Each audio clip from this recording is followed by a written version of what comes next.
এ সজীব, তোর ঘূর্ণি এখানে পড়ে রয়েছে আর সবার ঘূর্ণি এই যে একটা হচ্ছে আকাশে ডেকে ফাটাই ফেলছে, এই যে এখানে দুইটা।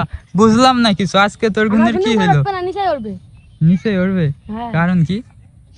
কারণ হচ্ছে যে ঘূর্ণি উড়াছিলাম, গরম লেগেছে বলে ঘূর্ণি ঠান্ডা দিয়েছে। কি একটা অবস্থা, তোর ঘূর্ণি তো ঠিক আছে। কি রে আজকে যে কয় রে ঘূর্ণি তোর? হ্যাঁ, আজ কুয়ারে নিয়ে আসি। কয় রে আনিস? ও, মানুষ সব বাইসে দিয়েছে। এই যে এরও কিন্তু একটা ঘূর্ণি আছে, এই হেব্বি ঘূর্ণি বানাই।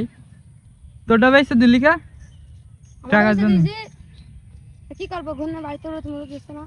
ও তাই, এই ঘূর্ণিও উড়াতে যে দেখেন কি হয়েছে, গামা ঘেমে পুরো স্যান হয়ে গেছে গরমে।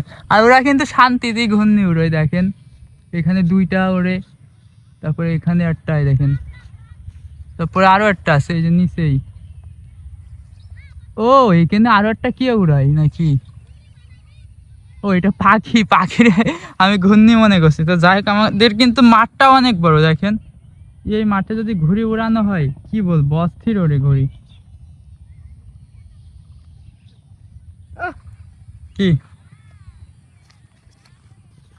তো যাই হোক, সজীব আজকের মতো ফেল হয়ে গেল ঘুড়ি উড়াইতে যে। তো আর কি বলবো, সজীব ফেল।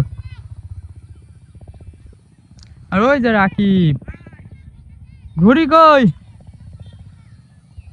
রাকিবের ঘুড়ি ওই যে আকাশে।